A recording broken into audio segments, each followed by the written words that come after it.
what is the impact of October 7th, not only on the Middle East, but on global affairs? I think that what October 7th did was it brought everything to the fore. It's important to remember the week before October 7th, when Netanyahu went to the United Nations, held up that map that had erased Palestine, when he talked about normalization being the greatest deal since the end of the Cold War, when the Israeli ambassador told Cannes Television that normalization with Saudi Arabia means the complete Arab abandonment of the Palestinians, when Erdogan, when he saw the Middle East corridor announced at the G20 in India only a few months back, that Biden celebrated and hailed, that would essentially connect India, UAE, Saudi Arabia, Jordan and Israel and then enter into Europe.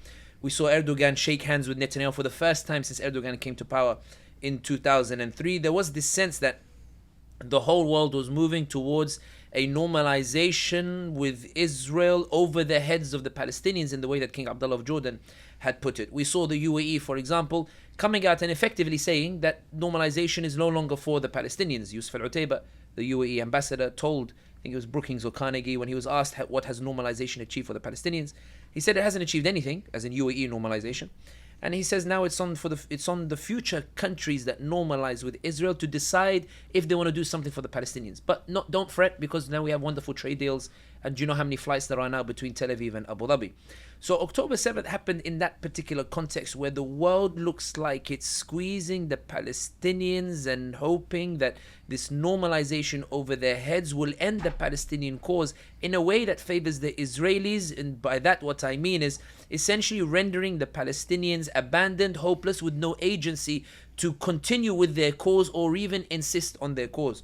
What October 7th demonstrated, and here I'm not justifying it or saying it was right, and I'm not making any comment on what about October 7th itself. What I'm saying is that what October 7th demonstrated was what Bloomberg and Erdogan and King Abdullah and all these other analysts had been saying, which is that you can't normalize ties over the heads of the Palestinians without risking a backlash.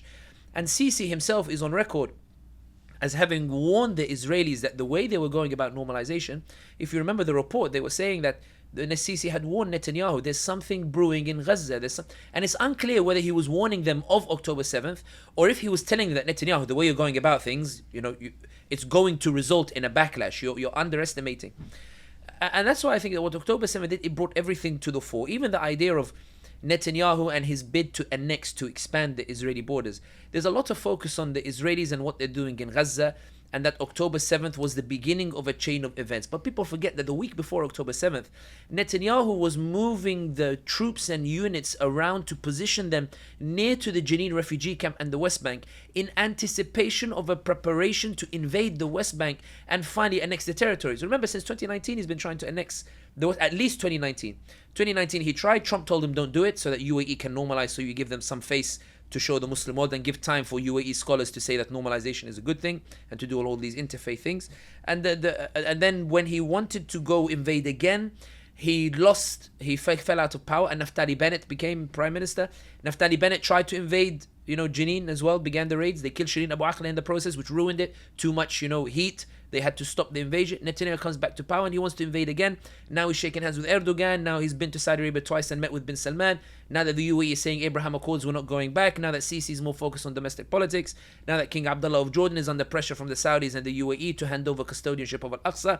Netanyahu believed this was the time to finally go into the Jenin refugee camp, go into the West Bank to invade. So what October 7th did was it categorically blew up the suggestion that there can be any resolution to the Middle East conflict without the participation of the Palestinians, without talking to the Palestinians, without having dialogue to the Palestinians.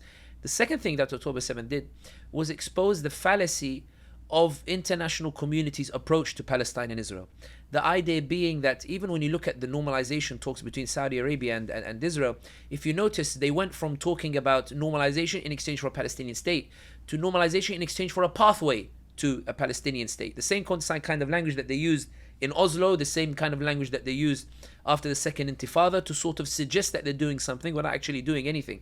what October 7th demonstrated or brought to the fore is also the fallacy of these, to the extent that the EU now is sort of operating on its own in terms of trying to present its ideas on the Palestine and Israel independently of the United States, which is why when we saw Cameron call for this idea that we might recognize a Palestinian state irrespective of the Israelis, Spain came out, said we're ready to recognize a Palestinian state. Macron said we're ready to recognize a ceasefire. We have to talk about a Palestinian state. I think when these European countries are saying it, it's a reflection that the Europeans are coming to a conclusion that the American and Israeli approach to the situation resulted in October 7th, and therefore there needs to be new eyes and a new way of approaching the Palestine-Israel issue. So I think these are the two main things that October 7th demonstrated. Of course, there are side things. I want to side things. They're also significant as well in terms of, media hypocrisy and the like. We saw, New York Times, at the time of the recording, we're recording one day after New York Times published that Thomas Friedman article that we talk about the Middle East in the same way that we're looking at, the animal kingdom and the like. But I think those two, in essence, the idea that Netanyahu was pushing for peace at the expense of the Palestinians. I think now people are saying that you can't have peace unless you talk to the Palestinians.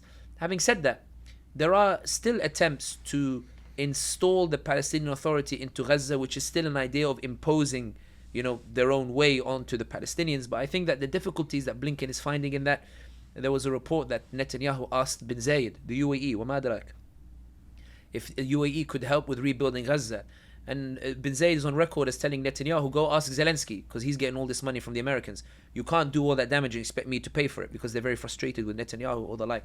But the idea being that they're struggling to implement their way. But I think more broadly, those are the two main things. The idea you can't normalize at the expense of the Palestinians, and also the fallacy of the approach to Palestine-Israel, which is making what was once a united bloc behind Israel splinter off into different initiatives, which opens the door to a more in-depth discussion as to how exactly we should proceed on this. I want to ask you about the resistance, is what we'll call them, or Hummus, for the sake of the algorithm, so the video is not demonetized or deplatformed. Given the current situation, what really were they expecting to take place? Did they think that they could capture these hostages and that Israel would actually negotiate with them in good faith for the lives of the soldiers and the civilians captured? Or have they been completely blindsided and surprised by the extent of the ruthlessness of the Israeli government and their Hannibal directive policy to murder their own people? I think that when it comes to Hummus, I think that first of all, it's important to remember the context of the previous question to understand why October 7th happened. There is a suggestion somehow that how did they not expect that this would be the response? But if you acknowledge that Israel was preparing to invade the Jenin refugee camp and the West Bank, the point is war was coming irrespective. October 7th just happened to be, call it whatever you want, a preemptive strike or the like. But the notion that it came out of nowhere is something that is denied now even by EU officials and the like. Like, everybody's aware that there is a context to what happened. Again, it's not about justifying or the like. It's about providing analysis of what actually happened. The idea that, there's all this normalization taking place. Erdogan is shaking hands with Netanyahu. Bin Salman is getting ready to normalize. He's doing an interview with Fox News and saying we're getting closer every single day. And Netanyahu understanding from all this normalization that now's the time to invade Jenin refugee camp. My point is, war was coming. Netanyahu was about to prepare in the West Bank, and one of the theories why there was no Gaza defense force when October 7th happened is because there are reports that Netanyahu had moved those units towards the West Bank in preparation for an invasion of the West Bank itself. So I think that's the first point. When we look at it, could they not have predicted it? That question presupposes that the status quo was sustainable, when in reality the status quo was reaching fever pitch after Netanyahu was receiving all these assurances that he could do what he wanted with impunity. The second thing that's worth noting is that when you look at, for example, the Hummus and how they are able to continue firing rockets at the Israelis, I think Kissinger had a really interesting statement where he said the issue with fighting guerrilla forces is that a conventional army loses if it does not win, whereas a guerrilla force wins so long as it does not lose. And I think Ghassan Abu Sitta, I saw a podcast of him, I think he was talking to Thinking Muslim or somebody else. I think Ghassan Abu Sitta made a statement where he said that we win by surviving, we win just by existing. And I think that's very much what is frustrating the Israelis, because you think about it this way, Israel objectively has absolutely decimated Gaza. We're talking almost 30,000 killed, we're talking 10,000 children, we're talking, mainly women, civilians, or like, we're talking about a genuine decimation of Gaza. But when you read the news, you don't get the sense that the Israelis are on the verge of any sort of victory, whether it's military or whether it's even like a moral or whether it's even a PR victory. On the contrary, the more Israel seems to be bombarding Gaza, the worse its image seems to be getting. Think about it. Israel militarily on the ground is decimating Gaza. But the ICJ ruling has said that Israel now has to stand trial for genocide. Biden was unable to get the case kicked out. 15 judges to 2 ruled that Israel should stand trial for genocide, and now that's moving ahead. Macron says it's unsustainable, we need a ceasefire, and he called for a ceasefire before even asking Biden to do so, separated from Biden. The deputy prime minister of Belgium is saying now Belgium is saying we need to put sanctions on Israel. Joseph Borrell, the foreign policy chief of the European Union, is talking about consequences on Israel because they reject a two-state solution.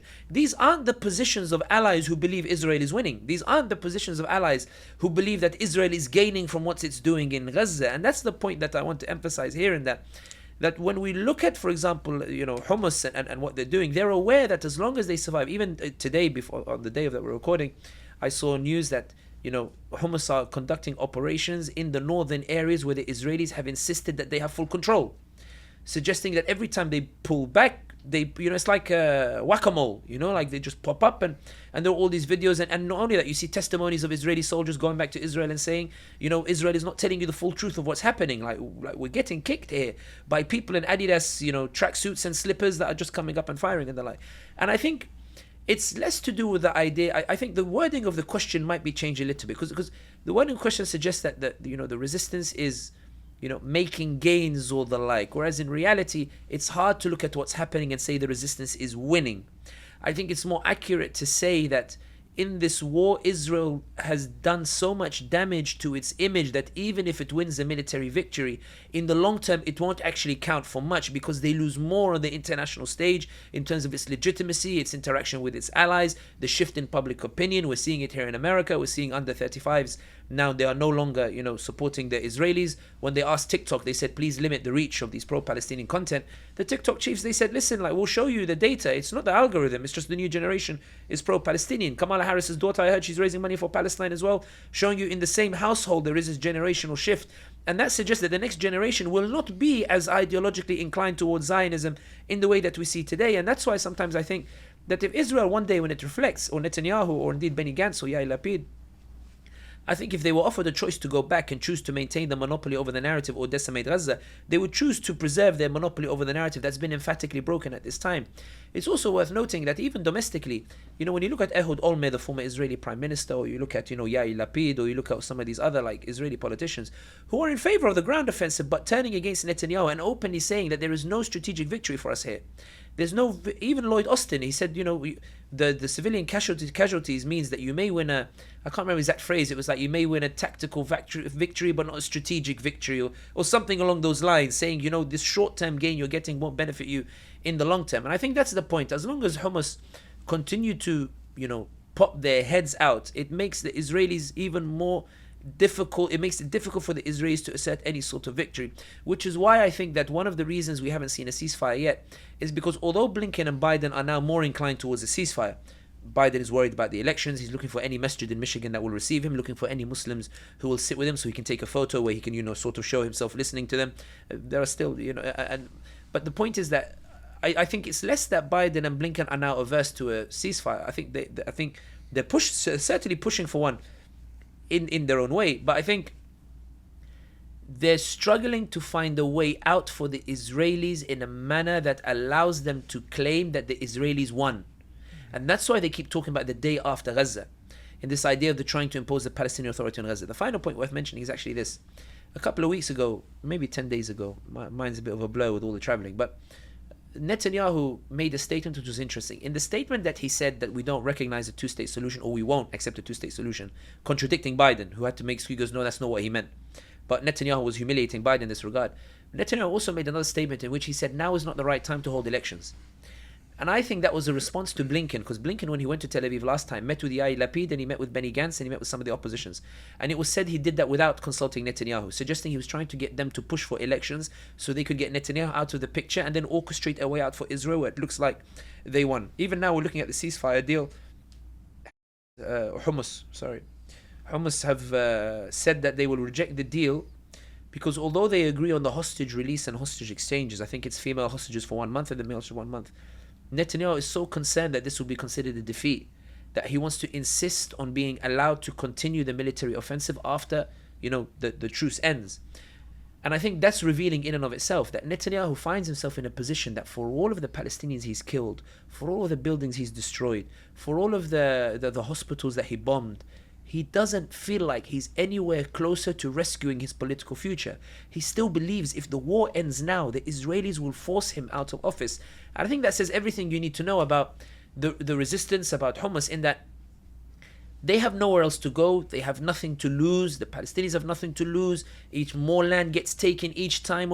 For them, it's an idea. You squeeze them. And I think even when we look at, the events of October 7, I always say, and I say this to some friends of mine, non-Muslim friends, people who are just learning about Palestine, Israel, they say, yeah, there was a party taking place, and the party was attacked. But think about it this way. How desensitized do you have to be to the Palestine-Israel issue that a party or a rave at the walls of the world's biggest open-air prison, that a party at the walls of what can only be described as a concentration camp, concentration of civilians in one place, it's just considered normal, that you can just say the sentence, there was a party at the walls of the concentration, and you say it without any oh, wait a minute, that's insane, like Germans having a rave, next to, the concentration camps where they used to put the Jews in or the like. I know some people don't like the comparisons, but in reality, we're looking at the same. It's a persecution of a people by virtue of what they look like and who they believe, the same way that the Nazi Germany persecuted the Jews. And that's why I think that to answer this question very simply, I think that for all the destruction that we've seen, I think it's very telling that the Israelis are yet to come up with a narrative that suggests they're winning, while the Palestinians are very easily coming up with narratives to suggest that they are the ones, in fact, winning. The Palestinians are saying, public opinion has shifted, Israel is under pressure, now it's a genocide regime, the ICJ, South Africa, Global South versus Global North, and all the Europeans. The Palestinians can point to things and say, you know what, a genocide is taking place, but the world is starting to hear us now. And I think that's why the Israelis are panicking and trying to spend millions to get, TikTokers and influencers to push back against videos like this. I think that it's very difficult to predict the future or what happens. And the reason why I say this is that if you look at history, take the Algerian liberation, for example, of France. We had two main movements. We had Masali al-Hajj and we had Farhat Abbas, and they were the dominant trends, in the fight against the French or the like. But the group that liberated Algeria ended up being the Front Libération Nationale, the FLN, that popped up in 1954, rendered the other two obsolete, and then ended up delivering the independence. Not to say the other two didn't have a role, but that was the final stage that happened. In other words, it may well be in the next 5-10 years we don't have any Hummus and we don't have Palestinian Authority. It may be like a new movement. I think that in terms of short term, I think what we're seeing is a move not necessarily towards a ceasefire, but a phasing out of the conflict, phasing out in stages, releasing the hostages, keeping a state of war in terms of name, while in substance, no war. Very similar to what we saw in Yemen, where the Houthis and the Saudis didn't have an official ceasefire because they didn't renew it, but there was no real fighting taking place in those 2 years when they were negotiating. The reason the Saudis didn't want to sign the ceasefire is because they felt it would acknowledge the legitimacy of the Houthis, which they later on ended up acknowledging anyway by sending their ambassador. But the point is that it may work. They're trying to find a solution whereby they can tone down the war or reduce or phase out the fighting, to buy time for Biden to convince the Muslims that in Michigan and these other 6 swing states, Arizona, Pennsylvania, Georgia, Florida somebody told me Florida might be one of them, but I'm not entirely sure. But in any case, to give Biden time until November to convince the Muslims that although he committed a genocide, Trump is going to be worse, and therefore they should forgive the genocide and go vote for Biden. I think there will be a phasing out of the fighting, primarily because Biden wants a solution in which he can claim that he supported the Israelis so he can have the Zionist bloc on board, without saying that he allowed Hamas to continue, or Hummus to continue ruling Gaza. The idea being that this is why when you read all the news, at least today, before I entered, it's all about how do we get the Palestinian Authority back into Gaza. All these policymakers are saying we need a ceasefire, but we need to think how to get the Palestinian Authority back in Gaza to make sure that the Hummus can't say that they survived it and they're still in Gaza and they're still ruling Gaza as well. How they achieve that, I don't know at all, to be honest. There's also the other angle in that, although everybody else is talking about a ceasefire and the Israeli allies are trying to pressure them for a ceasefire, the Israelis do appear to be pressing forward. They're trying to go to the Rafah crossing. They're trying to take over, that border from the Egyptians as well. There is this sort of, this is a golden opportunity to annex Gaza. This is a golden opportunity to ethnically cleanse it. This is a golden opportunity that might not come again, whereby we can kick out the entire population and take this land and attach it to this holy land of Judea, or whatever they call it, and the point. And I think that in many ways is trumping the pressure to push for a ceasefire, and why Netanyahu is also resisting it as well. So although it looks like we're getting closer to a ceasefire, the closer we get to a ceasefire is also, we're also seeing an increased ferociousness of the assault on Gaza itself. But to answer your question simply, I think it won't necessarily be a ceasefire, although it could be. I mean, no one knows the future, but it could be a ceasefire. But I think that as it stands, it's more likely to be a phasing out of the fighting that allows room to make sure they don't recognize Hummus in Gaza, and allows a state of war where there's no fighting, but there are negotiations to bring amenable Palestinian parties to rule over Gaza itself. Having said that, there's also the other alternative, which is that when you look at the provocations that are taking place in the West Bank, remember, there's fighting in Gaza and genocide in Gaza. There's also flare-ups and a lot of fight taking place in the West Bank as Israel tries to take advantage to go into the West Bank itself. There could be another intifada. You never know. I mean, it's when you squeeze a population so much and you don't give them recourse, what ends up happening is you end up having this explosion, lashing out as well. So in reality, I'm not entirely sure what happens next. Primarily because it does appear that there's still a push to provide an environment of impunity for the Israelis. And although Biden is concerned about the elections in November, Biden is receiving assurances from certain Muslim groups in America and Muslim leaders in the region that Muslims will not punish him in November. And I know that sounds extraordinary, but I saw a tweet from an American Muslim who said that Biden still has a chance to win back the Muslim vote if he shows empathy and understanding about their feelings, that even after genocide 30,000, this American Muslim believes there's still hope to vote for Biden, because a man who committed genocide is better than a man who might commit genocide. Biden might be better than Trump. I'm not endorsing Trump in any way whatsoever. I'm saying that Biden, on the one hand, is reading in the paper that the Muslim vote intends to punish him, but he's being told by Muslim leaders and some Muslims in America that we won't punish you because we're so scared of Trump that we're willing to let go of the genocide.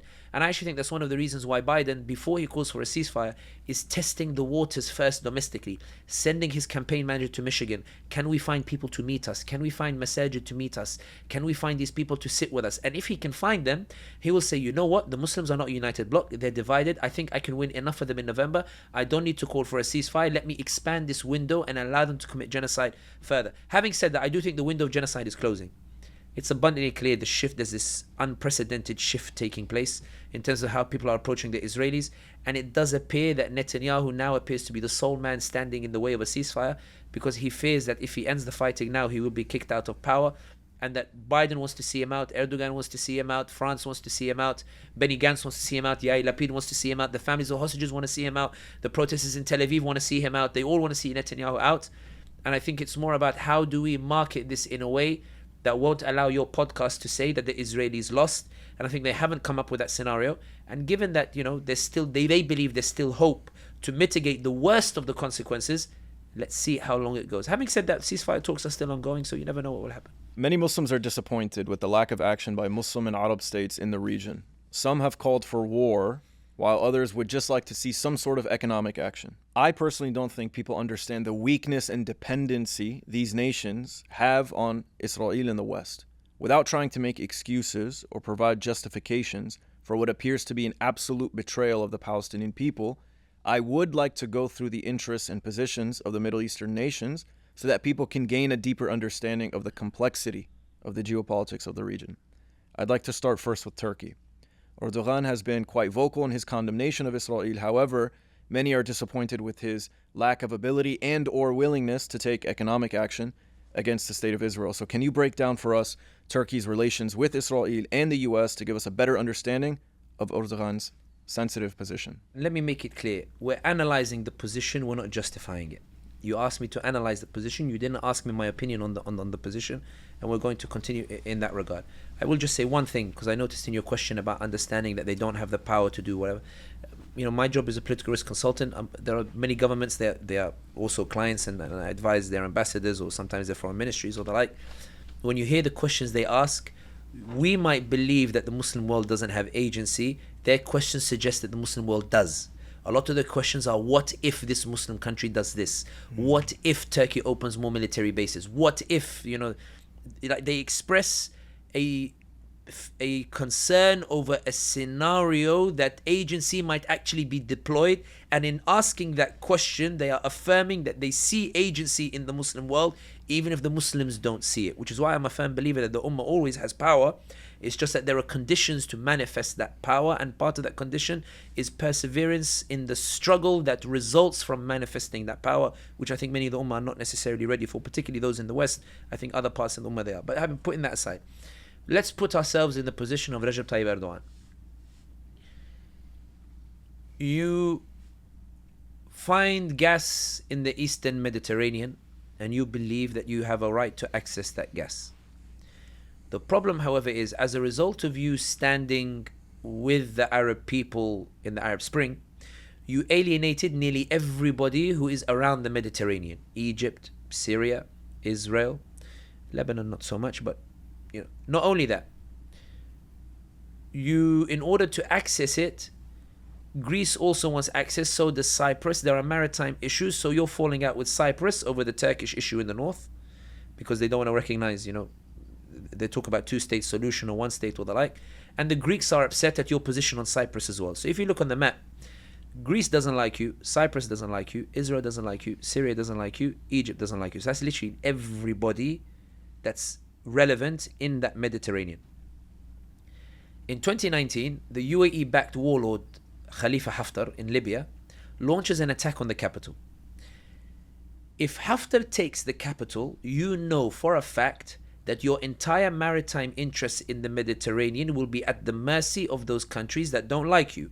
They will cut you out of any deal, and the proof is that Israel, Greece, and Egypt tried to sign their own economic zone with regards to access in there. And that's why when they tried to push back against Erdogan's access to the Mediterranean, that's why Erdogan announced that unilateral maritime border with Libya, where he literally just created a border and said, I'm allowed access because this is the border with Libya. Erdogan wrestles with the Israelis on that front, and he's wrestling with Saudi, wrestling with UAE, wrestling with the like. He takes in 5 million Syrian refugees, knowing it might cost him politically, domestically. I remember being in Turkey in 2014. I know anecdotes are bad form, but tolerate me just on this one. I remember being in Turkey in 2014, 2015, and I remember Turks on the streets saying, Erdogan gives them free education, free healthcare, whatever, and I have to pay for it. I do believe Erdogan took in those Syrian refugees knowing he would pay a political price for it. 2016 coup. Then 2019, when he has the elections, this is after Libya. So 2019, you have Libya. I know it sounds like I'm going like everywhere, but you'll understand where it's coming to. 2019 comes, he's wrestling in Libya, but then he has the mayoral elections in Istanbul, Ankara, and he loses them because of the refugee question. The reason why I say the refugee question is because on the night before the vote, Bin Ali Yildirim, the AK Party candidate in Istanbul, Erdogan's candidate in Istanbul, he does a last gasp effort to try to win votes by coming out and saying, I promise to deal with the issue of the refugees as well. Something that shocked everybody. I remember sitting in Istanbul that night. I was having dinner with Turkish friends, and one of them says to me, Sami Bey, I'm really sorry. Like, I'm really, really sorry. Like, it doesn't reflect our real position. I said, dude, like, politics, it is what it is. Erdogan wakes up one day after raising interest rates for 20 years and says, interest rates is haram. So I need to bring them down now violently. And the currency starts crashing. So the economy starts crashing. And then he has a presidential election, existential crisis. If he loses, the sense is that everything will be reversed. And he throws everything at this presidential election. 6 parties unite with Kilish Darulu. Erdogan wins the election, but the nationalists also get a sizable vote. So it's clear that people didn't vote for Erdogan, they voted against Kilish Darulu. I'm talking about the Muslims specifically, because Muslims 35-36% bloc. It's clear to Erdogan that these Muslim bloc did not vote in support of Erdogan, they voted in fear of Kilish Darulu, expressing their discontent with what Erdogan is doing. Erdogan says to himself, look, you know what? I'm struggling. I've got economic crisis. The Americans are on my back. They won't sell me F-16s and they're treating me badly. EU is not moving on the issue of the customs union. I'm wrestling in the Mediterranean. I need the access to the gas. They're trying to cut me out of that gas. He tried in 2021, he tried to invite the Israeli energy minister to Istanbul, and then the invitation got ruined by when Israel bombed Gaza again. Erdogan says, I'm stuck, I'm wrestling with Russia in Central Asia because they're upset that I set up the Turkic Council and I'm gaining influence in Central Asia, and Putin is trying to make a point. He sent troops to Kazakhstan to rescue the government, to send a message to the regimes that you might be getting closer to Erdogan, but I'm the real power here in this region. Erdogan says, you know what? I've done 10, 11 years of antagonism. I need a breathing space. I need a breathing space. And then he gets shocked and stunned when he reads the news that at the G20 summit, Saudi Arabia, UAE, Israel, and India have announced the Middle East corridor, which is going to be a direct challenge to the Belt and Silk Road of the Chinese. The Chinese are angry that it's been announced at the G20, and Turkey realizes, or Erdogan realizes, that the whole economic landscape of the region is going to change, and Turkey is going to be kicked out of it. It's going to. So Erdogan says, you know what? I need to slow down a bit. Goes to bin Salman, tells him, yeah, bin Salman, I'll kick out the Khashoggi case, please. And I ask, I'm sorry. I'm sorry. Let's just reconcile and let's make peace. Bin Salman doesn't forgive him because bin Salman believes Erdogan is the reason everybody found out. Erdogan could have just ignored it. So bin Salman tells him, on security issues, I'm happy to have some Bayraktars. Beyond that, I'm not. Don't count on me too much. UAE sees a golden opportunity. They invest 50 billion, and the UAE commentators, they say, look how the Sultan is selling out his allies now for us. And the Turks, they say, look, we're stuck, we can't do anything. And they tell, the Muslim Brotherhood allies in Istanbul, we need you to be quiet now on CC. And they thought it's a joke in the beginning, like it's a friendly. And then when they really start, they say, listen, no, we're serious. You need to stop. So they start leaving Istanbul. Bin Salman, then Erdogan says, you know what, Mediterranean gas, I don't need to be antagonistic. Haftar is no longer, taking over Tripoli because I intervened and the like. I want to make peace with Sisi so that I can agree on a deal on how we can extract that gas in the Mediterranean. And I want to talk to the Israelis to establish. So Erdogan says, look, I need a breather. I need to solve my currency. I'm going to talk to the Israelis about setting up a joint gas pipeline so we can all have access to the gas.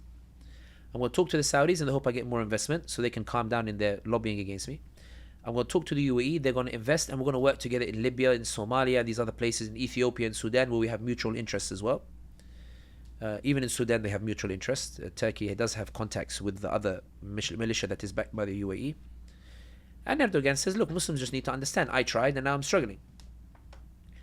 Then Gaza, October 7th takes place, and it completely humiliates him, because at a time in which he's trying to wind things down, he's now being asked to escalate. So he comes out and he says, we want to be neutral and reconcile between. And the Turks get so angry at the stance that they start taking to the streets in protest, not only in support of Gaza, but in protest against Erdogan.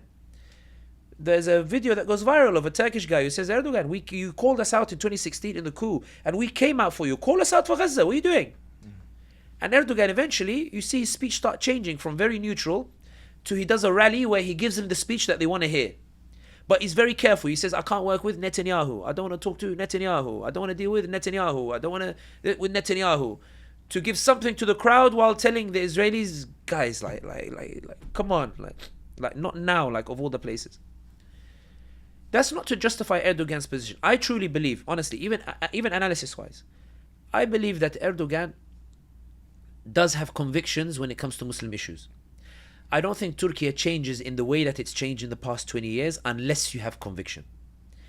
I don't think you go to the Hagia Sophia for the first time in the history of secular Turkey the night before an election. I don't think a leader leaves Ataturk's grave, abandons, doesn't go there, and goes instead to Hagia Sophia. I don't think you do that unless you have conviction. I don't think you bring about those changes unless you have conviction. I do believe, this is why people say sometimes you're soft on Erdogan. It's because Erdogan, I hate the pragmatism, and I denounce it, and I think that it's wrong. That doesn't mean I think he doesn't have conviction. There's a difference between someone like bin Salman, who is proactively de-Islamizing the kingdom and showing no remorse for Gaza, for his personal interests, and between Erdogan, who pursues personal interests, but you can feel he's, it's like, I wish it did not have to be this way. I think there's a difference between that. And that's why I think with Erdogan for Gaza, he says, one, what can I realistically do? What I think he's under heavy pressure for is that there are reports, and I haven't confirmed them, but there are reports that Turkey, that trade, there's accusations, and it went around in social media, and this is what put pressure on Erdogan, that trade between Turkey and Israel increased 30% since October 7. Increased or decreased? Increased 30% since October 7. Now there are reports saying that Erdogan is taking Israel off the export list. This was last week, taking Israel off the export list. There was a list that went viral in Turkey that listed companies that are trading with the Israelis. And there were accusations, that people close to Erdogan, that they were also involved in this particular trade. It also caused a reflection of what Turkey has done, or Turkey has done for Palestine.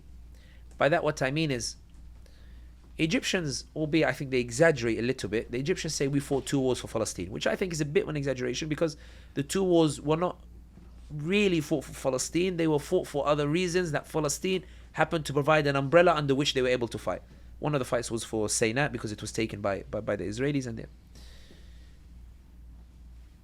But you look at Turkey, even when they kicked out the Israeli ambassador, they didn't actually kick out the Israeli ambassador. Israel withdrew the ambassador because the Turks were so angry. And then Turkey left its ambassador for a few days and then realized it's untenable. I need to withdraw my ambassador as well. It's these things that raise doubts about Erdogan, and that it makes clear that Erdogan believes himself to be in such a situation that this October 7th came at the worst time. I need to tone down. I don't have the power to push forward. And that's why in reality he's become irrelevant to what's happening in Gaza and Palestine. And a lot of people are upset with his stance. And even when he tried to justify it, in reality it makes it quite difficult, given that he's a lion in Syria and unable to do anything in Israel itself. And it is bitterly disappointing to see Erdogan's position on it. And I think that, some of my clients, they ask, after this genocide, will trade with Turkey and Egypt go back to normal, trade with Turkey? And I can't lie to you. I can't, in good faith, rule it out. I can't rule out that Erdogan will very quickly go back to normal trade with Israel. Because in his view, Israel is fundamentally important to Turkish economic interests. And Erdogan says, if I have to calculate it, the Turks will forgive me for working with Israel if I provide them greater comforts. But they will not forgive me if I go against Israel and they suffer greater discomfort. And I think in reality, that's why it's not that I'm soft on Erdogan, but I think he reflects a wider trend, which is like Pakistan, like Imran Khan, which is, at the end of the day, Imran Khan made a good statement. He said, they're not coming after me, they're coming after you. I'm just standing in the way. The point being that it's an environment that lends itself to Erdogan making these conclusions as well. Which is, if I knew the Turks had my back, if I did something on Israel, like they had my back, I'd probably do something. But I know if I go to Israel, the Turks won't have my back. Switching over to Jordan, same concept in the context of their position. So 50% of Jordan's population are Palestinians. Despite outrage, we've seen Jordan continue to do business with Israel. Most recently, they allowed goods to cross into Israel from overland routes in the Middle East corridor coming from the UAE through Saudi, and this is in response to the Houthi blockade of the Red Sea. Can you break down for us Jordan's position in all of this and help us understand their actions? I'll be honest with you, and it might displease some people. I want to go easy on the King Abdullah of Jordan. And I tell you why. King Abdullah of Jordan is in a very difficult position. It's not to justify the actions, but to give some context. King Abdullah of Jordan is aware that what's happening in Gaza puts him in a very difficult position with the Palestinian population in Jordan. And actually, he's been one of the loudest to condemn what's happening in Gaza, and also coming out and rejecting the day after plans that Blinken has been trying to impose. Jordan has been quite blunt diplomatically that it deeply resents the US stance. And one of the reasons why Biden went back on the Congress bill that he proposed on the 20th of October, the 14 billion to give to Egypt and Jordan to take in Palestinian refugees, is because King Abdullah put his foot down and said, I'm not taking them in. I will not allow you to drive these people out. You can't. It's a red line. The reason why I said in the beginning I'll go easy on him is because the greater threat to King Abdullah of Jordan is not actually the Palestinians or even the Israelis. It's Saudi Arabia and UAE. Saudi Arabia and UAE have been pressing the Jordanians to hand over custodianship of Al-Aqsa. To who? To them. So telling King Abdullah of Jordan, share the custodianship with us, with UAE and with Saudi Arabia. The reason that's significant is for 2 reasons. The first is that Hamad bin Jasser, the former Qatari Prime Minister, tweeted maybe a year ago, 2 years ago. The tweet is still up. He said there is an Arab country that is buying land around Al-Aqsa and handing it over to the Israelis. There are testimonies from Palestinians that I've spoken to who say that UAE is buying land and handing it over to the Israelis. if you remember, there was a coup, attempted coup last year on the Jordanian king. And 2 people were arrested. The brother that tried to do the coup and Saudi's man in Jordan. The arrest of Saudi's man in Jordan made it clear who King Abdullah thought was behind the coup. When you look at why does Saudi Arabia want custodianship of Al-Aqsa? One day I was sitting in a room of diplomats. I know anecdotes are bad form, but tolerate me with it. And during the session, one of the diplomats said, do you think it's possible that Saudi Arabia would hand over Al-Aqsa to the Israelis as part of normalization of ties with Israel? And my immediate reaction is absolutely not. Why on earth would you ask such a question? And they said because our Israeli counterparts are telling us that it's going to happen. And I was like, maybe they're speculating. And they go, no. There's a difference between maybe, or we're negotiating, or we're talking, or it's possible. They're not saying that. They're talking as if it's a done deal that Al-Aqsa will be handed over to the Israelis. I think that when you look at the way the Saudis are making concessions to the Israelis and the way the UAE are making concessions to the Israelis, and when you look at the way, for example, that Saudi Arabia throughout this genocide can only be described as being, in the Israeli camp, not in the Palestinian camp. Whether it's, asking the imams to come up with fatwas to say, don't talk about Gaza because it's a fitna, or whether it's bringing Shakira to dance on the night that the ground offensive begins, or bringing Jared Kushner to give a keynote speech to emphasize that normalization is still on the cards. Jared Kushner said it from the heart of Saudi Arabia. I think that the reason I go easy on King Abdullah of Jordan is because I think that for King Abdullah, he's aware that he's supremely isolated. Primarily because he's feeling the pressure even from the Arabs to do something on Al-Aqsa that will favor the Israelis.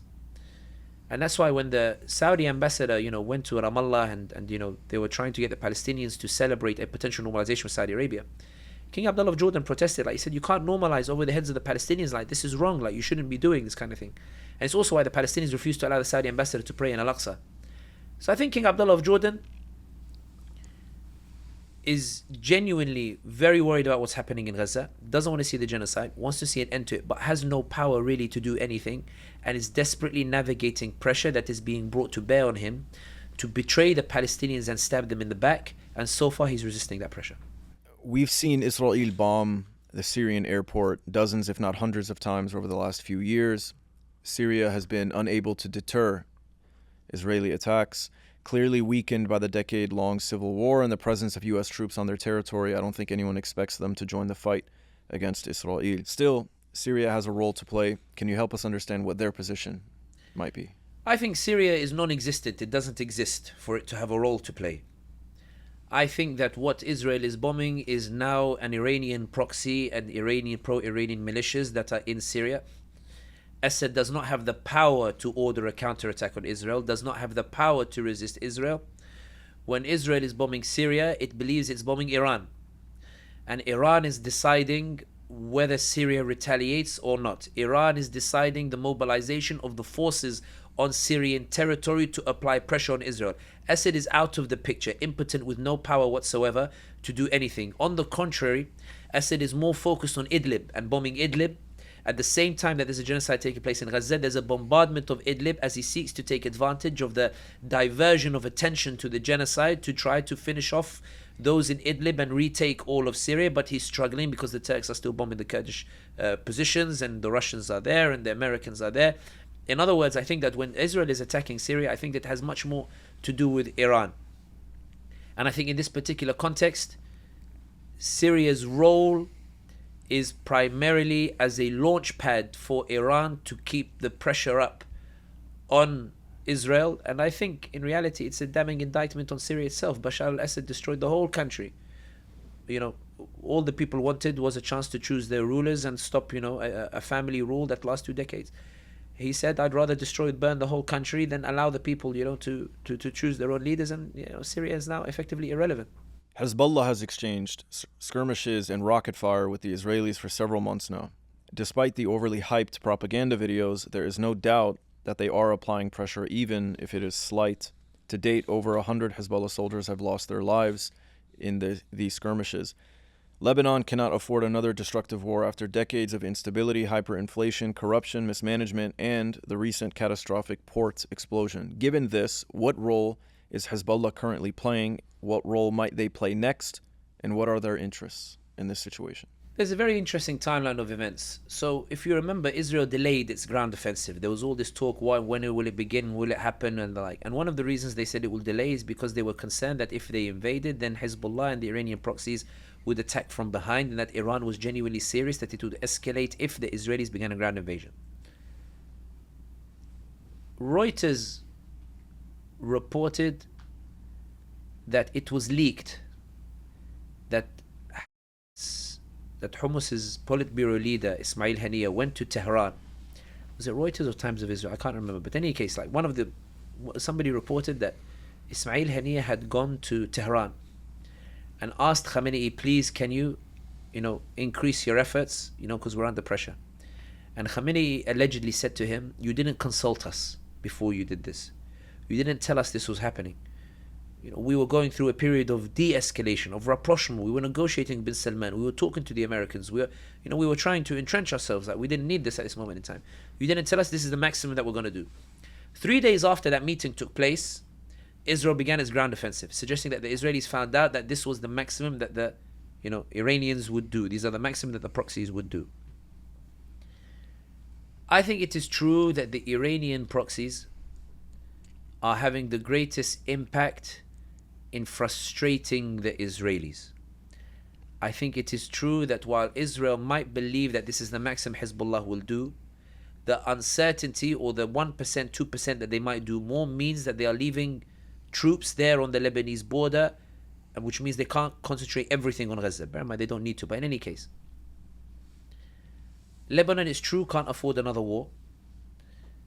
I think that Hezbollah has sent clear messages that we'll exchange missiles. You hurt us, we'll hurt you. Let's keep it there. We don't want to escalate it too much. And the Americans seem to be settled with this. I think a good example of it would be, the Iran and US exchanging missiles on each other. They each give the locations first before they do it to make sure that they have time to withdraw any personnel who, if they're killed, would result in war. So America, when it retaliated, it gave the locations to the Baghdad government, to Iraq, which is de facto under Tehran's influence, and Baghdad, if you give it to Baghdad, it's like you're giving it to Tehran. Tehran moved their personnel out of the areas where America's. And so I think we're seeing that in that.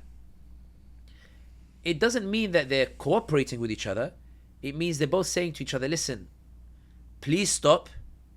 We don't want to escalate. Don't force us to. And there's sort of who's going to blink first. Game of chicken. Who's going to blink first. I think Hezbollah is in that role as well. The Houthis, I think, have had also a huge impact on the Red Sea. There's been exaggeration in that the Houthis have stopped all trade. The Houthis are stopping ships going to the Israelis. And they said, if you stop what's happening in Gaza, we stop what's happening in the Red Sea. It's not a big deal. I think that's why the Houthis are being celebrated by many, and why many Yemenis who have suffered under the Houthis are upset that, Houthis are being celebrated. But in reality, if nobody else is doing something for Palestine has the ability to. But to answer your question, I think that Hezbollah is doing the maximum that it can. It doesn't want an escalation. It's quietly praying that all of this will go away. That's not to take away from what they've done. I do have my opinions on Iranian proxies. I do believe Iranian proxies have killed more of the Sunnah than Israel has Palestinians. I think that, inna fi qalbi inna, like my heart is not at ease to see those that persecuted the Muslims in Iraq, Yemen, Syria, Lebanon, suddenly be presented as champions of Palestine. Having said that, I do understand that, in the absence of other Muslim leaders putting pressure on Israel, their pressure did have some benefit for the Palestinians. And I don't know what else I can say more than that. The UAE normalized ties with Israel several years ago and has been unapologetic in their relationship, even during the current attack on Gaza. They have admitted that they have no leverage over Israeli actions in Palestine and don't seem to be interested in attaining any. We know they are part of this new trade corridor from India to Haifa, and they are currently helping to facilitate the transfer of goods to Israel over land through this corridor. What are the UAE's interests in the region, and why do they insist on this relationship with Israel? Put it simply, the UAE insists on preserving normalization of ties because they're benefiting emphatically from normalization of ties. The whole purpose of normalization with Israel, in the words of the former Qatari Prime Minister Hamad bin Jassim in a France 24 interview in 2018, he said when the Arabs get close to the Israelis, it's not because they like the Israelis, it's because they believe that Israel is the key to the White House and Congress. If you think about what the UAE is doing in Libya, in Sudan, in Somalia, in Ethiopia, in Eritrea, in Chad, in Mali, Mali not so much, but in Chad. If you look at what the UAE is doing elsewhere, in Yemen or the like, you'd be hard pressed to find Congress condemning any of it, even though it's pretty outrageous, like what's happening. And the reason being is the UAE believes that normalization ensures absolute impunity in Congress and the White House. That for them, normalization with Arab state is so important that it's not worth provoking or antagonizing Abu Dhabi. Which is why, for example, in Sudan, where you have a situation where the Bashir's government fell, and then Washington and UAE came together and they said, guys, if we allow elections here, the Sudanese, they will vote for Islamic leaning parties. Remember, as bin Zayed said in that article, in the New York Times article, The Dark Prince of the Middle East, he said that, these are people who believe a 1400-year-old book should be a constitution. The implication is, do you really want these people to vote and choose their leader?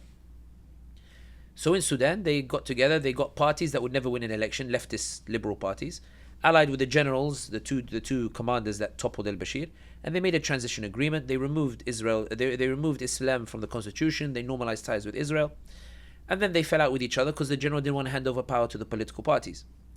Instead of going to elections, they decided to do new negotiations, and then when the UAE got frustrated with the general who refused to hand over power, they asked the militia, can you go and plunge the country into war and go and get rid of that general? That's preferable to us than elections because we don't want Sudanese to choose their leaders.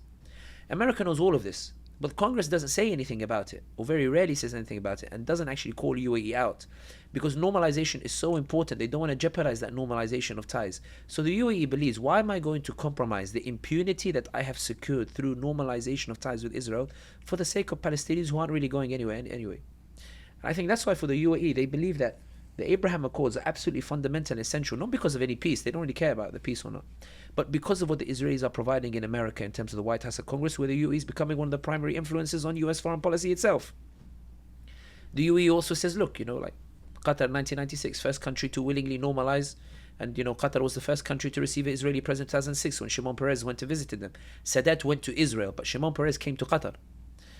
So, and the UAE says, many scholars, they made excuses for it, like no problem, like it's and that's why even bin Salman is considering, he sees the impunity that UAE gets to enjoy, and he says this is with normalization of Israel, and there are scholars justifying normalization and saying it might be a good thing, maybe I can do the same thing as well. So the UAE, they say, listen, like at the end of the day, we've benefited from the Israelis, we're not interested in this Palestinian cause, like we're not, we believe it can be resolved with just a bit of money, like spraying money here and there, and what's happening in Gaza, if we have to make a statement, we'll make one. If we don't, we UAE, like Saudi, will take the brunt of what's happening as well. I think that's the sad tragedy, because you think that UAE, in my opinion, is one of the countries that can end the genocide tomorrow if it wanted to.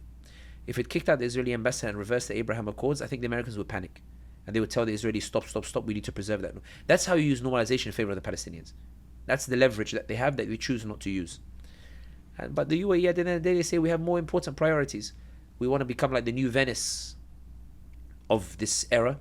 All these ports, in Somalia, they've recently brokered an agreement with Somaliland to provide a strip of land for Ethiopia to access the sea, something that has angered Somalia.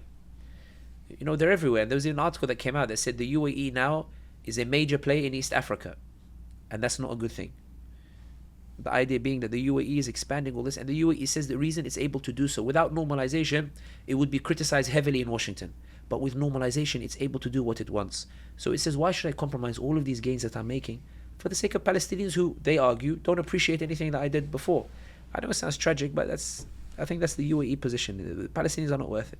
It's no secret that Saudi Arabia was close to a normalization deal with Israel, and many argue that behind the scenes, this deal is still very much real and will continue after the situation in Gaza dies down.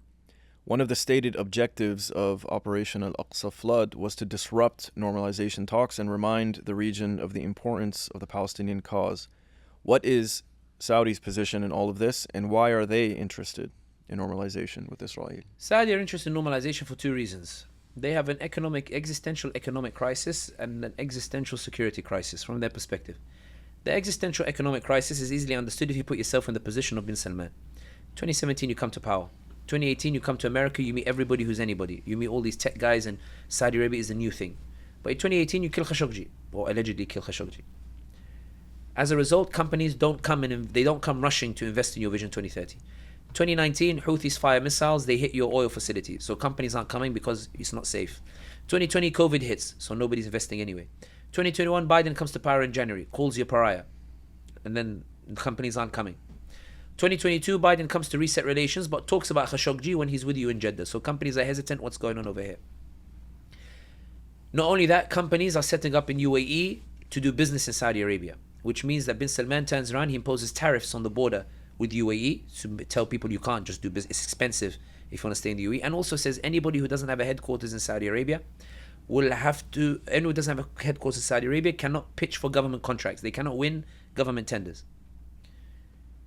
Then the Saudi Crown Prince, twice in the year, he just randomly does spot checks on the UAE border, meaning trucks are lingering there for like a week to tell companies that I'm unpredictable. If you want to do business in UAE, no, you have to like do business like here. He has to take in an enlarged dividend from Aramco in 2022, 2023, I'm sure it's 2023, to shore up the budget. And he has to restructure the public investment fund because it's making losses. The point is 2017 to 2024 where we are now, Vision 2030 is not moving in the way that you wanted it to move. You're still heavily reliant on oil price. You still need, I don't know, $80, $90, $100 like a barrel in order to, balance your budgets. All that talk about Vision 2030 and your diversification is not taking place in the way that it is, and companies are not eagerly running to you. The companies that are going to Saudi Arabia are taking your checks to build, but they are not investing the money to stay. They're not investing they're taking money from Saudi Arabia itself. Bin Salman believes that if he normalizes ties with Israel, he can resolve the issue in Congress and the White House. And Israel, when those companies come, they'll bring with them the American companies for Vision 2030. Because Bin Salman says Vision 2030 is supposed to look like Miami, not Shanghai or Moscow, like Miami. He makes the Miami reference in his own documentary when he talks about NEOM and the projects. The existential security crisis is that when you open the map of Saudi Arabia, to the north you have those 23 pro-Iran militias that have fired rockets in the past at Saudi Arabia, whose leader in 2019, Abu Mahdi al-Muhandis, who was killed by Donald Trump, said that the target before Al-Aqsa is Riyadh. Riyadh is the target first. He told a group of students in Tehran. To the east, you have Iran itself, which always threatens to shut the Hormuz Strait, from which 30% of the oil goes through. And the south, you have the Houthis, who are now essentially entrenched, like in northern Yemen, who have fired missiles at you. Saudi Arabia believes it's in a pincer. Saudi Arabia's security has always been outsourced to the Americans. But when the Houthis hit in 2019, when they hit the Abqaiq oil facility, they expected the Americans to react. The Americans didn't react. So the Saudis entered into negotiations with the Iranians to say, listen guys, I just need a 5-year truce. Iranians, they said, we need to see sincerity. Bring Assad back to the Arab League. He said, I'll bring Assad back to the Arab League. Invest in Iraq because they need to pay our electricity bill. They need money, put money there so they can pay us. So he put $6 billion in Iraq and it goes to the Iranians afterwards. The Iranians say, talk to the Houthis and consider compensation, but halas, I'll talk to the Houthis, whatever. When the Israelis suggest normalization in exchange for a NATO-style security agreement, the negotiations slow down between Saudi and Iran because now Bin Salman is thinking, hang on a second. If I can secure the NATO-style security agreement, I don't need to be humiliated by Iran. Like, I don't need to continue these talks. During the process, of course, he's also sent Cristiano Ronaldo to Tehran, as a gift, like as well, like to play a football match over there. Bin Salman believes that these existential crises require Israel in order to resolve them. And that therefore, his relationship with Israel is not worth compromising for the sake of the Palestinians. And that's what I think is the tragedy, in that in order to allay the fears of Israel, Bin Salman has proactively told the Israelis and the Americans that normalization is still on the cards. Whether it's bringing Jared Kushner to give a keynote speech, whether it's continuing with the concerts and the raves, whether it's getting imams to say don't talk about Gaza, whether it's informing tourism boards that they shouldn't bring kafirs or free Gaza stickers to Saudi Arabia, although after the public backlash, it looks like they've calmed down, they're not arresting as many people anymore or confronting many people with regards to the kafirs or the like. The Saudi Crown Prince believes that normalization with Israel is the way forward, and he also believes he can do it. He wants to de-Islamize the kingdom, lowering the loudspeakers to 33% of the volume for the adhan, banning them for being used for the Quran, banning all masajid from broadcasting Taraweeh prayers except Mecca Medina, although Mecca Medina was a concession after a backlash when people thought would Mecca Medina be included. The reason being is that Bin Salman was frustrated that while he's doing all the raves and parties or the like, if you do hashtag Saudi on TikTok, you're just seeing qaris like from Riyadh, from Dammam, from whatever. He wanted to limit and restrict that to give greater viewership for the raves and the concerts. So he said, let's leave it to Mecca and Medina, so you have the hashtag Mecca and Medina, while hashtag Saudi can be limited to, or can be exclusive to, Red Sea Resort, Iggy Azalea twerking, Nicki Minaj, if she ever accepts an invitation, she rejected the first one. Or for example, Shakira coming to dance, or Tyson Fury and Ngannou, or the like. It's about, changing Saudi Arabia's image, or the like. The Saudi Crown Prince has been proactively reassuring the Israelis that, look, I want good ties, I'm ready to normalize, just give me the three things. Give me the NATO-style security agreement against Iran, because they're a threat to me, not the Israelis. Give me a nuclear technology to build a nuclear weapon, and give me support for Vision 2030. Make your companies come and invest. And Biden, before October 7th actually, told that I think it was Reuters that reported it. He told the Saudis that I can't give you NATO-style security agreement, but I can give you a status like Bahrain, where we deploy a fleet that's exclusively designed to defend you. And Netanyahu was also reportedly to have agreed with the Americans to give nuclear technology to the Saudis in exchange for normalization of ties. So the Saudi Crown Prince Mohammed bin Salman says to himself, listen, I'm on the verge of resolving these two existential crises through normalization of ties with Israel. And not only that, if the Ummah made excuses for Qatar and UAE, why won't they make excuses for me? For example, the introduction of alcohol in Saudi Arabia. When the Qataris did the World Cup, remember initially they said no alcohol, and then they made a concession, they allowed alcohol in certain areas. There were some Saudis who commented on it at the time, and they said, this might be the way we can introduce alcohol, because look, there's no backlash. Qatar is being celebrated for introducing alcohol, but in limited places. Maybe we can do the same in Saudi Arabia itself. And sure enough, 1 year or 2 years later, now they're introducing alcohol, but for diplomats only. It's like gradually. There was a sheikh, he made like a semi-joke. He said to me, the Quran got rid of it gradually, but Salman is reintroducing it gradually. But the point is that when you look at bin Salman is going towards a particular direction. And he believes Israel is at the heart of it. And he believes he could find an Islamic justification for normalization. He has imams who could find him any Islamic justification. And he believes that these two existential crises are not worth compromising for Palestine. He's already, pressuring Jordan. He's already working with the Israelis. He's already allowed the Israeli national anthem at the EA Sports Tournament. He allowed Israeli sports team to participate in the Dakar Rally in 2021.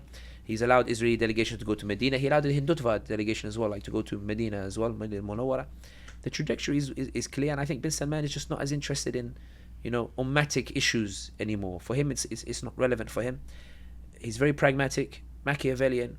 I need Israel to solve my two existential crises. I'm not going to compromise that for Palestine. Do you view the existential crisis as being serious enough to merit even the consideration of this normalization? My issue with the existential crises is not that I deny them. I believe they are legitimate fears, genuinely. I don't deny that at all. I do think that Iran is an imminent threat to Saudi Arabia, 100%. I believe the economy badly needs to be diversified, 100%. What I disagree with is the methodology through which he's decided to resolve those two. The reason Iran has a project in the region, this idea of, Khomeini, I think it was Khomeini who once put it, he said, Allah gave the Khilafah to the Arabs, the Turks, the Kurds, the Berbers, and this is the time for the Persians. Iran has a project that unites the Shia in the region. So much so that you can't buy Hassan Nasrallah. You can't buy Muqtada Sadr. You can't buy Houthis. Saudis have tried. They've spent millions trying to buy these organizations. They can't buy them because they believe in an ideology. Hassan Nasrallah crossed over the border from Lebanon to Syria and rescued Bashar al-Assad in 2013-2014 in Qusayr, knowing full well he was about to lose all of the credit that he'd got from the Sunni world from his war with Israel in 2006, 2008, I think. So, for him, the loyalty to the cause was worth compromising all of that goodwill because they believe in something. The Saudis don't have an equivalent project. My issue, for example, is that, when you look at the economic diversification, there's so much in the Muslim world that you could diversify. You could have opened the visa and let the Muslims go Mecca, Medina, then go to Taif and go to Tabuk and go to these other places. In terms of startups, you don't need the Israelis or the likes to do your startup. You have startups, you can invest it in Singapore and these other places or the like and do your own and set up like your own model. You don't need to de-Islamize Saudi Arabia in order to achieve that, grandeur. If the issue was perhaps the strict interpretation of Saudi Arabia, the solution is not to go from, strict interpretation to bikini beaches in Jeddah. It's to shift it, away, like through scholarly discussion and the like. That's why I don't deny the urgency of the existential crisis in Saudi Arabia. And I think it would be unfair for anybody to do that. I just believe that bin Salman's approach to resolving them is one that will lead to even more disaster for Saudi Arabia itself. I mean, you consider, bin Salman had come out and said, Bismillah wa salatu wa salam, Rasulullah, we will not tolerate the genocide, and we're taking a position, and we've gathered leaders. He would have been a hero. People would have forgiven him for all those concerts. They would have forgiven him for standing on top of the Kaaba. They would have forgiven him for all the things. I would have said, you know what, mashallah, batal, like he's doing something now. But you feel like bin Salman, his vision of Saudi Arabia is one in which Islam is no longer part of the identity. When he changes the date of the founding of the kingdom from 1744 to 1727, 1744, the Saudis used to always say that the Saudi Arabia was established in 1744 when Muhammad bin Abdul Wahhab shakes hands with Muhammad al Saud, and they make a pact in which they agree to re-establish Quran and Sunnah in Saudi Arabia. Whatever you think of them is irrelevant. I'm saying that the Saudis point to the founding of their kingdom as a pact to uphold Islam, which is why the Saudi princes would always say Allah gave us dominion because we agreed to go out and uphold Islam, and why King Salman, when he was Emir of Riyadh, he wrote in 2008 in the Riyadh newspaper, he wrote that the founding of Saudi Arabia was not a tribal endeavor, nor what is a human ideological endeavor. It was an Islamic endeavor to establish Quran and Sunnah. Whether it's true or not is irrelevant. The point is where they see the Saudi identity rooted in. Bin Salman changed from 1744 to 1727, which is the year that Muhammad al Saud becomes leader of the clan in a small town outside of Riyadh called Dir'iyah. And the emblem that he uses to celebrate it is a horse, a palm tree, a door, and a souk, like a market. And the flag he puts in the middle has like no writing in it. So he's saying this is what represents Saudi Arabia. There's no Islamic symbolism. Even the picture that he uses of Dir'iyah to explain the emblem doesn't have any minarets on it. The point is, like, there's this clear, he believes that to resolve the existential crisis, he needs to divorce the Saudi identity from Islam. He needs to create a new nationalist Saudi identity that is divorced from the Islamic undertones that define the Saudi identity. Whether you agree or not is irrelevant, but that define the Saudi identity. King Abdulaziz of Saudi Arabia, who founded the latest kingdom, when they visit him in Mina, they said to him, people, they call you Wahhabis. He said, they call us Wahhabis, but we're not. We're just conservative Muslims that set out to establish Quran and Sunnah. Again, whether you agree or not is irrelevant. My point is, look at how they define the Saudi identity. They defined it as rooted in something that is Islam. Bin Salman is saying, no, it's not rooted in Islam. It's rooted in tribal endeavor. It's rooted in being Saudi, being Arabi, being... Islam is sort of a side thing that you put on the side. And that's where I think if Saudi divorces from its Islamic identity, I don't think they'll have the means to resolve those two existential crises, because what it will do instead is, in a region where Islam remains the primary idea that the region sympathizes with, and the proof is that after 90 years of top-down secularism in Tunisia, first free and fair elections, Islamist parties win. Egypt, after all of those movies and Abdel Nasser laughing at the hijab and that kind of stuff and whatnot, first free and fair elections, Islamists win. Libya, the Islamists came second officially, but if you count those 70 independent candidates, Islamic leading, individuals, they come first. Wherever you go, whoever says, I'm holding the flag of Islam, they're the ones who get supported. I think in a region, that's what you need to tap into to get the support that you need in order to resolve those existential crises. And that's where I don't deny that bin Salman has existential crises. I don't deny that he needs to move urgently to fix them. I don't deny that there's anything wrong with economic diversification. I think that his conclusion that the solution is to divorce the identity from Islam is what is going to be catastrophic for Saudi Arabia. It's understood that Israel wants to push the people of Gaza into the Sinai Desert, or at least they wanted to. They tried during the Trump era, and they have been speaking openly about it now. We know Egypt has $162 billion in debt. There have been suggestions that the U.S. and Israel would help arrange to have that debt wiped or reduced somehow. Can you talk to us about Egypt's position in this current situation and what their interests are? Sisi is aware that if he opens that border and the Palestinians come rushing through and they set up in the Sinai Desert in refugee camps, he knows that Israel will never allow them to return to Gaza again. He's also aware he will go down in history as being considered a collaborator who helped with the ethnic cleansing of Gaza. Sisi knows that categorically he cannot help to facilitate the Palestinians leaving Gaza. Of course, I say that. The stories of the borders are that if you pay $9,000 to the Egyptians on the border, you can cross. But that doesn't necessarily mean that Sisi is telling them to take those bribes. I think it just shows the state of affairs in Egypt, where you can bypass everything by paying bribes. When Blinken went to visit Sisi, if you remember his first visit to Tel Aviv, and then he was supposed to go back to Washington, then he went back to Saudi Arabia, and he went to Saudi Arabia, he got the fatwa, don't talk about Gaza because it's a fitna. He went to UAE, he got a statement condemning the Palestinians. But when he went to Egypt expecting the same sort of response that he got from Saudi and the UAE, he got the opposite. Sisi turned on the camera and lambasted Blinken for 45 minutes. Tell him, what do you mean you came to Tel Aviv? You said, I'm here as a Jew. We never persecuted the Jews here. That's something unique to you Europeans. Touche, whatever you think of Sisi, it was a decent speech. Not only that, when Blinken suggested that they open the border and take in the Palestinians, Sami Shukri, the foreign minister, the Financial Times reported that Sami Shukri had told someone privately, or told the gathering privately, that if they force us to take the Palestinians, we'll load the Palestinians on boats and send them straight to Europe. Like, we won't be forced into this. When Blinken went back to Washington, Blinken seemed to have interpreted it as a money issue. And that's where the rumors came out that the US might forgive some debt or ease the debt. In reality, what happened was Biden on the 20th of October proposed to Congress a $14 billion bill in which that money would be given to Egypt and Jordan in order to facilitate funding those tents for the Palestinians. But on the 28th of October, Biden came out and said, we no longer support the displacement of the Palestinians. And I thought Biden was lying because he lied about the beheaded babies. But John Kirby confirmed it the next day. The reason being is that Sisi dug his heels in. He made it absolutely clear, I'm not willing to take in like those Palestinians and come across the border. Sisi has a problem in that he doesn't enjoy popular support. He has an economic crisis on his hands, and Egypt is boiling. Like, the people are boiling. There was a video, I think, of an Egyptian guy walking through a hay, like an area, you know, like where apartment blocks are. And he's saying, yeah, Ibadallah, you know, like there's a genocide taking place in Gaza right across the border and we can't do anything like them. And everybody's crying around him, you know, like coming out the windows. Like, you could feel like people are very angry. Sisi's issue is that economically, none of his mega projects have worked. He did an early election because he knows he has to devalue the Egyptian pound, which is going to make things even harder for ordinary Egyptians, but it's a requirement in order to seek external help for his economy. The interesting thing is, why did he have to do an early election if he was completely in power?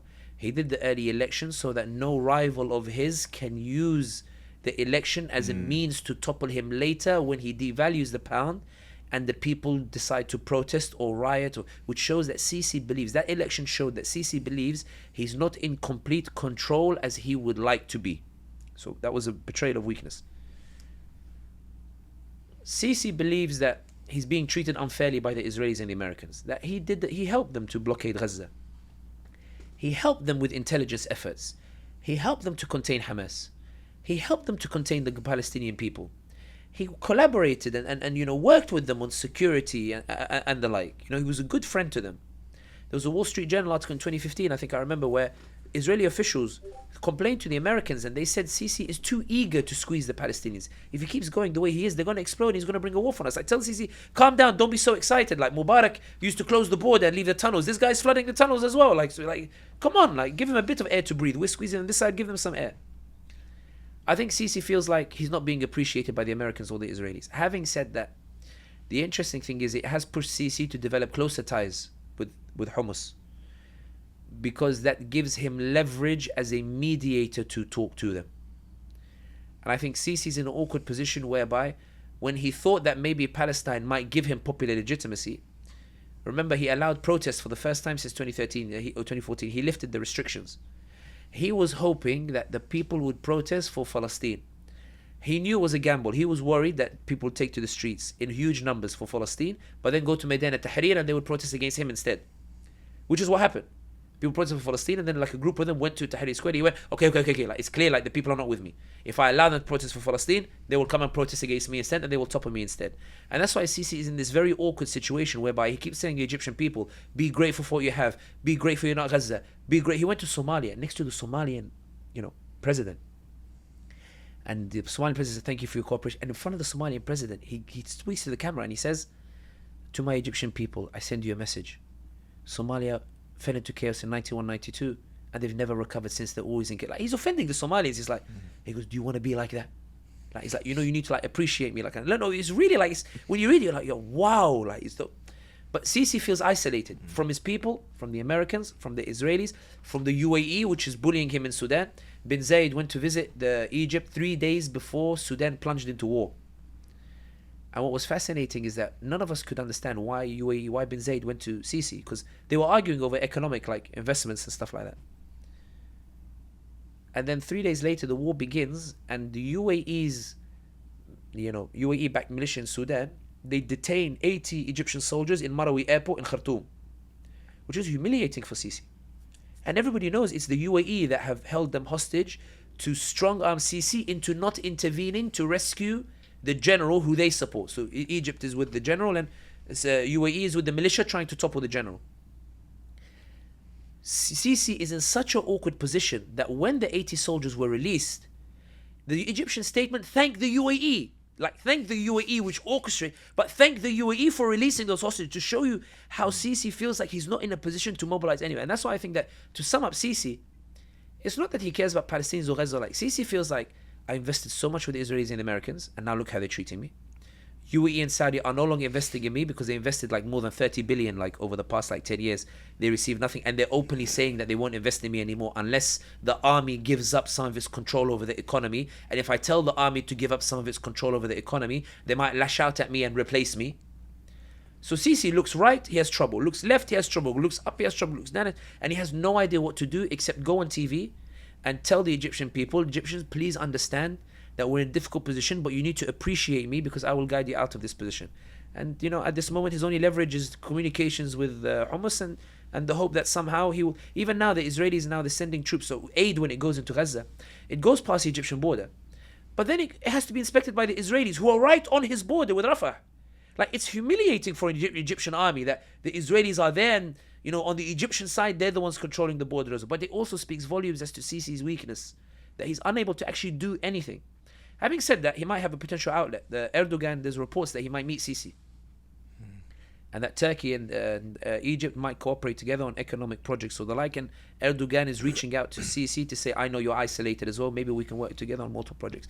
Where that goes, who knows? But yeah, Sisi is in a very difficult position. Sounds like all of the leaders are, with the exception maybe of MBS. He has maybe some more creative freedom to... But on that point, they're all in a difficult position. That doesn't mean they don't have the power to do anything.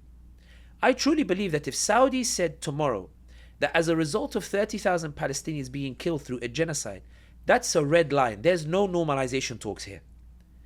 And if UAE said Abraham Accords was never supposed to facilitate 30,000 Palestinians killed, we're kicking out the Israeli ambassador and we're reversing normalization of ties.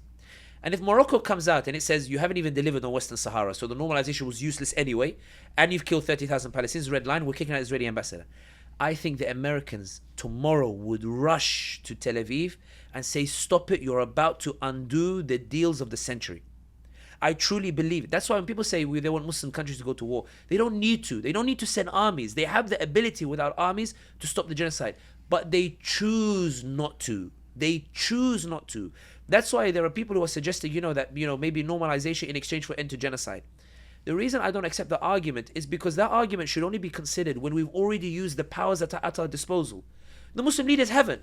And it's not because they don't have it. It's not because they're worried about using it. It's because genuinely they don't want to. Bin Salman has no inclination to. It's not because he's worried about a backlash. He doesn't want to use it. UAE is not worried about a backlash. If UAE reverses normalization tomorrow, there won't be a backlash. There will be a begging tour from US delegation to UAE to say, please, please, please reverse course. The same way that Biden sent the highest level delegation to the funeral of Mohammed bin Zayed's brother who died, the former president, Khalifa bin Zayed, I think. He sent the vice president, his chief in the Congress. He sent the head of CIA. He sent defense secretary. He sent Blinken. He sent all that to say to bin Zayed, I'm sorry, please, let's reset ties. So when the suggestion that, maybe you didn't intend to make it, but when the suggestion is that the Muslim leaders could move but they're worried about the consequences, my issue is the Muslim leaders have tools at their disposal that they could use without the consequences that they fear. But they're choosing not to do so because they are in the Zionist camp. They are choosing not to do so because they're standing willingly, proactively with the Israelis, because it's not because they see it as a short term. They see their future with the Israelis. They see themselves as new age visionaries that moves beyond Islam and beyond Islamic issues to an age in which the only thing that matters to an individual is a 9-to-5 job, salary in his pocket, and entertainment in the nighttime. They believe that's the pinnacle of man. When the UAE opposes the Arab Spring, it's not opposing the Arab Spring because, it says, the people, shouldn't have freedom or that. The UAE says that the people don't want democracy. They don't want to choose their leaders. You're mistaken. What people want is economic prosperity, and that's where Bin Ali failed. That's where Mubarak failed. Let me build them Abu Dhabi and Dubai and see, they won't ask me for freedom. They'll be willing to live like sheep that go to work and be entertained and go home. You keep telling about rights. These people don't want rights. They just want money. And that's the vision. Even Vision 2030. What is Vision 2030? It's entertainment. It's concerts. It's the idea of having a job, money in your pocket, and going to entertainment, and that's the pinnacle of life. Nothing beyond that. And that's the issue that I have, is that if they were trying to do something but they were worried about the consequences, maybe Erdogan slightly maybe has that, but even then, like, there are things he could do that perhaps he shouldn't have, that he should have done. Like, I think it's humiliating that the Israelis had to withdraw the ambassador rather than him kicking out the ambassador. But the point is, they have power to do something without the consequences that you're suggesting they might suffer. But they choose not to do so. And that's why you cannot tell the story of the genocide without talking about the phenomenal betrayal of the Arab leaders, which is so outrageous, especially when you consider the lengths that they went to, including deploying the imams of the state to come out and find Islamic rulings to say, don't talk about Gaza because it's fitna, make dua, maybe add tears for added effect, but don't talk about it because it might turn you against your leader, and you should trust that your leader knows what they're doing, even if they bring Shakira to dance on the night of the ground invasion. It's not the leaders are worried about the consequences. They're choosing not to do anything about the genocide. Trust nothing. No lies.